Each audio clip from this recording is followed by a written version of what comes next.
दोस्तों आपके दादा परदादाओं ने उस वक्त अंग्रेजों के वक्त के ज़मानों में, अंग्रेजों के ज़माने में यानी 100 साल के वक्त के से पहले उन लोगों ने ज़मीन खरीदी थी, जो कि ज़बानी तौरों पर, क्योंकि पहले के जो लोग होते थे वो कागज़ पत्तर से अच्छा वो क्या करते थे कि सिर्फ और सिर्फ ज़बानी तौर पर बात करते थे, और जो ज़बान से निकल गया वही वही पत्थर की लकीर, दुनिया इधर जाए या फिर उधर जाए कोई फ़र्क नहीं पड़ता, वो अपनी ज़बान पे कायम हुआ करते थे। तो उन्होंने तो बिना केवाला की ज़मीन खरीद ली, जाहिर सी बात है ऐसी खरीद ली उन्होंने। अब जो ना आपके पास पेपर है उसकी, क्योंकि आपकी पीढ़ियां तो बीतती चली आ गई अभी वक्त, और इस वक्त पेपर ही सबसे ज़्यादा मायने रखता है। अमीन सर्वे के लिए आ रहा है, सब चीज़ के लिए आ रहा है और बोल रहा है कि भाई हमें तो पेपर दिखा, और पेपर तो आपके पास है नहीं। और जब आप कहते हैं कि हमारे दादाओं ने ऐसी वर्बली ज़बानी तौर पर खरीदा था, तो फिर अमीन आपको धमकी देता है खाली करने का, गिराने का, भगाने का, ऐसा कर कुछ देता है और बोलता तुम मालिक नहीं रहोगे। इन्हीं सभी चीज़ों को लेकर, परेशानियों को लेकर हम आज वीडियो बना रहे हैं। अगर आपके पास केवाला नहीं है, अगर आपके पास अंग्रेज़ों के ज़माने के वक्त की ज़मीन है, तो सभी चीज़ों का हम समाधान देंगे और उस प्रॉपर्टी पर अपना नाम कैसे चढ़वाएंगे। आप जो गलती आपके दादा परदादाओं ने की, वो गलती आपको नहीं दोहराना है। सारी तौर तरीके, सारी प्रक्रिया बताएंगे अब इसी वीडियो में, तो बने रहेगा वीडियो का एंड तक। ध्यान दीजिएगा आज का हमारा टॉपिक क्या है। दादा परदादा ने अंग्रेजों के ज़माने में ज़ुबानी खरीदी थी, ज़मीन जो है ज़ुबानी खरीदी थी, बिना केवाला के कोर्ट से पक्की रजिस्ट्री कैसे कराए। यानी अंग्रेजों के ज़माने में दादा परदादाओं ने ज़मीन खरीदी थी ज़बानी तौर पर, और अब जो है कोर्ट के जरिए से रजिस्ट्री कैसे ले सकते हैं, सारे वो नियम बताएंगे। और आप ये सोच लीजिए और ये दिमाग में डर हटा दीजिए और ये एक बात, सच्ची बात बैठा लीजिए कि जब तक ज़मीन की सच्चाई आपके साथ है, आपकी प्रॉपर्टी कोई नहीं छीन सकता। याद रखिएगा, जो मैं बोलता हूँ वो करके भी दिखाता हूँ। बने रहेगा वीडियो का इन तक। कैसे क्या करना है, कैसे हमसे कॉन्टेक्ट करना है, सभी चीज़ें हम बताएंगे इसी वीडियो में। ध्यान दीजिएगा, पहला क्वेश्चन क्या है। हाँ दोस्तों, वीडियो को लाइक और चैनल को सब्सक्राइब करना नहीं भूलिएगा, क्योंकि ऐसा इन्फॉर्मेशन आपको हमारे अलावा तो कहीं नहीं मिलेगा, जो कि आपकी अपनी शुद्ध भाषा हिंदी समझाने वाला भी हो। पहला क्वेश्चन क्या है हमारा, प्रेजेंटेशन ऑफ ओनरशिप का कड़ा कानून। दोस्तों प्रेजेंटेशन क्या है? प्रेजेंटेशन यानी हिंदी में कहते हैं उसे स्वामित्व की धारणा। स्वामित्व की धारणा, प्रेजेंटेशन की क्या है, समझते हैं जरा भाई और बहनों। पहला कड़ा कानूनी नियम दिमाग खोलकर दिमाग में बैठा लो, दिमाग खोलकर दिमाग में बैठा लो। ये नियम केवल केवाला या रजिस्ट्री कागज ही जमीन का इकलौता सबूत नहीं होता। भारतीय साक्ष्य अधिनियम यानी एविडेंस एक्ट के तहत अगर कोई परिवार 50 से 80 साल से किसी जमीन पर खेती कर रहा है या मकान बना कर रह रहा है, तो कानून प्रेजेंटेशन ऑफ ओनरशिप के तहत आपको ही उस जमीन का असली और कानूनी मालिक मानता है। देखिए दोस्तों, कानून क्या कहता है, भारतीय कानून क्या कहता है कि कभी भी अगर आपके पास कागज वगैरह नहीं है, तो सिर्फ कागज के तौर पर आपको मालिक के तौर पर हटाना नहीं बेहतर रहेगा, क्योंकि आप ये नहीं कह सकते कि आपके पास कागज नहीं है तो आप मालिक नहीं है। भारतीय कानून क्या कहता है कि ध्यान दीजिएगा, भारतीय साक्ष्य अधिनियम यानी एविडेंस एक्ट के तहत ये नियम है कि अगर कोई व्यक्ति 70 साल, 50 साल, 80 साल, 100 साल से रह रहा है, उस वक्त की ज़माने से जहाँ पे कई पीढ़ियाँ बीतती चली आ गई हैं उस प्रॉपर्टी पर, वहाँ पर खेती कर रहा है उस ज़मीन पर, या फिर उस ज़मीन पर वो क्या बोलते हैं मकान बना के रह रहा है, तो स्वामित्व की धारणा के तहत आपको ही असली मालिक माना जाएगा, क्योंकि आपका दशकों से कब्जा है उस प्रॉपर्टी पर, उस मकान पर, उस खेती पे।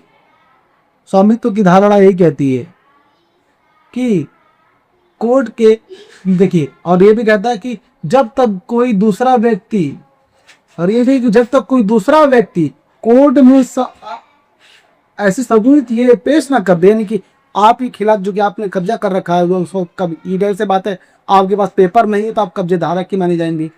ये भी कि जब तक कोई दूसरा आदमी, आपके अलावा कोई दूसरा, वो कोई साक्ष्य ऐसे एविडेंस पेश नहीं कर देता कि वो प्रॉपर्टी आपके नहीं उसकी है, तब तक आपको कोई हटा नहीं सकता। और ये नियम है कि आपको ही मालिक मानना पड़ेगा, सरकार को, वहाँ के लोगों को, और डॉक्यूमेंट में नाम भी आपका ही ऐड करना पड़ेगा। स्वामित्व की धारणा बहुत ही ये है भाई, और एविडेंस एक्ट के तहत ये बात समझ लीजिए। पर हाँ दोस्तों, बहुत ही लोग बोलते हैं कि हम 20 साल से कब्जा रखे हैं, 50 साल से 100 साल से रह रहे हैं, हमारे पास कागजात नहीं है, केवाला नहीं है। अरे क्या टेंशन लेना है, जमीन की सच्चाई यहाँ पर आपके साथ है। कोई भी दिक्कत हो, कोई परेशानी हो, आप स्क्रीन पे जो नंबर दिख रहा है आपको, इस पर आप मैसेज कीजिए। याद रखिए, कॉल नहीं करना है, सिर्फ और सिर्फ व्हाट्सएप करना है, क्योंकि सिर्फ उस पर व्हाट्सएप बढ़ेगा, कॉलिंग नहीं लगेगा। व्हाट्सएप कीजिए, व्हाट्सएप पे जितनी जो भी परेशानी आपकी है, जितनी भी परेशानी है, कितनी भी बड़ी परेशानी हो, चाहे कितनी पुरानी परेशानी हो, प्रॉपर्टी से रिलेट करते अगर हो, तो आप मुझे इन्हीं नंबरों पे व्हाट्सएप कीजिए, अपनी परेशानियां लिख कर बताइए। याद रखिएगा, लिख कर, वॉइस मैसेज नहीं चाहिए, लिख कर मैसेज कीजिए। लिखने में कोई दिक्कत हो रहा है तो आपको जो भाषा आती है उस भाषा में एक सादे पूरा मैटर लिख कर उसे फोटो खींच के मुझे भेज दीजिए, और बदले में आप निवारण पाइए। सारे वो तौर तरीके, सारे वो षड्यंत्र रचेंगे जिससे आप अपनी प्रॉपर्टी को सेव कर पाए। बिना केवाला अगर है, उस वक्त की जमीन आपकी है, तब भी आप कैसे किन चीजों को साक्ष्य बनाकर आप मालिक बन सकते हैं, वो भी तौर तरीके हम बताएंगे। किसी ने कब्जा कर लिया हो भूमाफिया के तहत, बहुत ही बड़ा दबंग हो, 2 आवेदन के तहत ही वो बाहर निकाल फेंका जाएगा। टेंशन लेने वाली बात नहीं। मैं अगर केस नहीं लड़ूंगा, मैं सिर्फ आपको गाइडेंस दूंगा, आपको सलाह दूंगा, मशवरा दूंगा, सिर्फ एक एडवाइस दूंगा।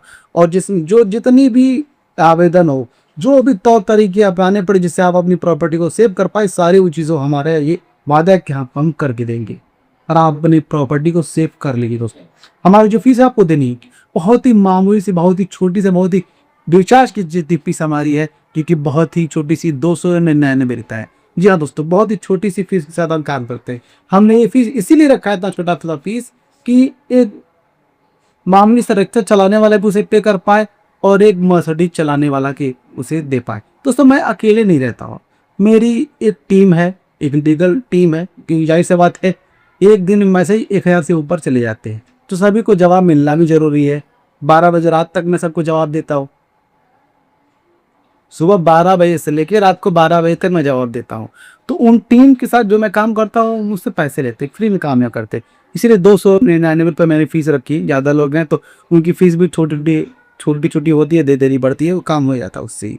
ठीक है, हमारा इसलिए काम चल जाता है। याद रखिएगा, कोई दिक्कत हो, कोई परेशानी हो, इन्हीं नंबरों पर हमसे कॉन्टेक्ट कर सकते हैं आप, सिर्फ और सिर्फ व्हाट्सएप पे रहिए। ठीक है, आधे टॉपिक की तरफ ध्यान दीजिएगा। 1956 की पुरानी मालगुजारी रसीद और वंशावली की ताकत। अब समझिएगा दोस्तों, और 1956 की मालगुजारी और उसकी जो रसीद है, क्या, हाँ, मालगुजारी रसीद और वंशावली की जो ताकत है वो क्या है, 1956 की बहुत ही बड़ी ताकत है, जो कि लोग उसे नज़रअंदाज करते हैं। बाकी वकील सिर्फ मोटा पैसा कमाने के लिए वो आपको डरा देते, भगा देते। टेंशन नहीं लेना, जमीन का सच्चाई है, ध्यान दीजिएगा, समझते जरा। केवाला नहीं है तो कब्जा में क्या दिखाएं। अब समझिएगा, लोग सोचते हैं केवाला तो हमारे पास है ही नहीं, तो सिर्फ कब्जा में हम क्या दिखाएंगे, मालिक कैसे दिखाएंगे अपने आप को। ध्यान दीजिएगा, घबराने की कोई दिक्कत, कोई बात नहीं है। अपने अचल कार्यालय सीओ ऑफिस में 1956 की जमींदारी उन्मूलन के समय की पुरानी लगान रसीद या पुरानी जमीन का इंडेक्स रजिस्टर निकलवाओ। देखिए दोस्तों, अगर केवाला वगैरह नहीं है तो घबराने की जरूरत नहीं है। आपको अपने अचल कार्यालय जाइए सीईओ के पास, और वहां से निकाले हैं आपको 1956 के जमींदारी उन्मूलन के समय की पुरानी रसीद, पुरानी लगान की रसीदें, और पुराने जमीन का induction register, index register, induction नहीं जो खाना बनाते हैं, इंडेक्स रजिस्टर निकलवाओ। उसमें सारे साक्ष्य को मिल जाएंगे, सारी चीजें उस वक्त की। और इसके साथ अचल अधिकारी या पंचायत से प्रमाणित वंशावली बनवाओ लगाओ। और इसके साथ ही अचल अधिकारी अचल कार्यालय या फिर पंचायत से एक वंशावली बनवाओ, उसमें अटैच करके लगाने के लिए। इसके बाद ये दोनों कागज मिलकर या सबूत कर, ये दोनों कागज मिलकर यह साबित कर देते हैं कि जमीन अंग्रेजों के जमाने से अधिक पूर्वजों के कब्जे में है। और ये दोनों साबित मिलकर ये साबित कर देंगे कि आप वो जमीन कब्जे के तौर पर आपको अंग्रेजों के वक्त की है। आसानी कर देंगे, यानी कि मालिक आप बन सकते हैं बहुत ही आसान में आसानी। ठीक है।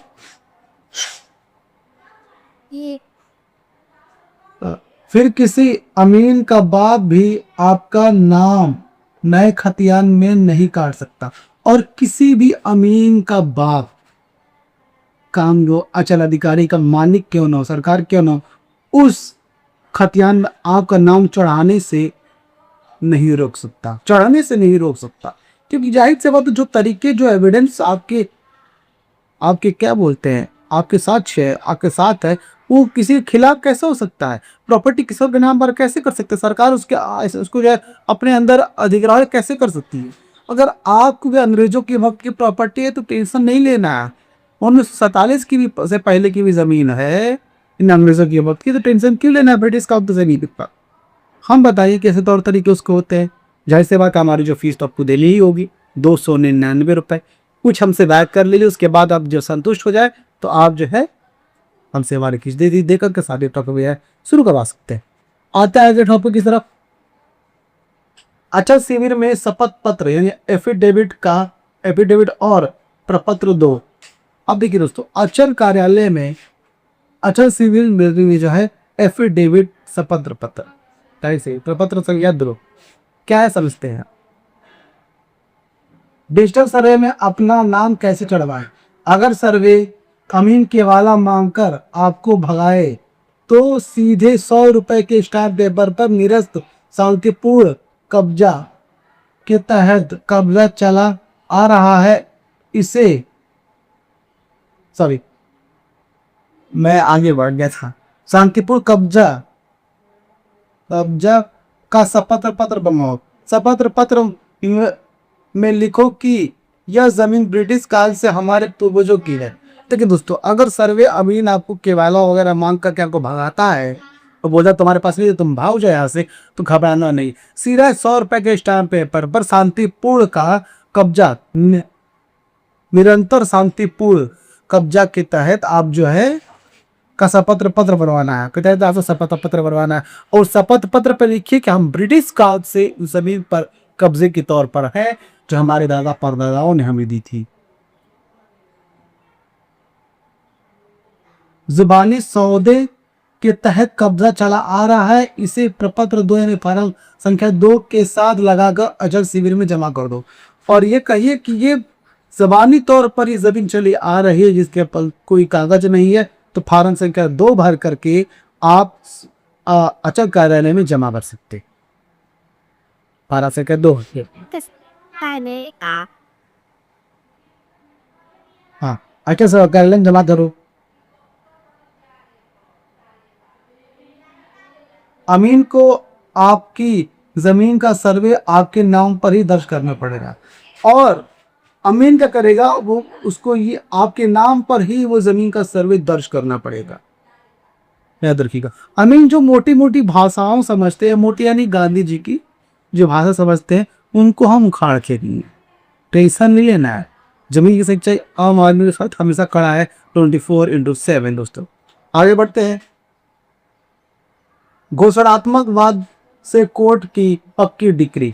अब समझिएगा दोस्तों, घोषणात्मक वाद से कोर्ट से पक्की डिग्री कैसे ले सकते हैं समझते जा रहा, और इसके बारे में भी समझते हैं। अगर पटीदार या सरकार अड़चन डाले तो पक्की रजिस्ट्री कैसे होगी? सीधे सिविल कोर्ट के जरिए घोषणात्मक वाद दायर करो। देखिए दोस्तों, अगर आपका पटीदार होगा, क्यों जाहिर सा बात है पटीदार वगैरह जल्दी वो हो जाता है, पड़ोसी हो या फिर सरकार हो, अगर जलते हैं उसके आपको अड़चन कुछ जाते हैं, तो सीधा आप सिविल कोर्ट में घोषणात्मक वाद का जो है आप केस दर्ज कीजिए, केस दायर कीजिए और रजिस्ट्री के लिए। ठीक है। कोर्ट में पुरानी रसीदें और गांव के 2 बुजुर्गों की गवाही पेश करो।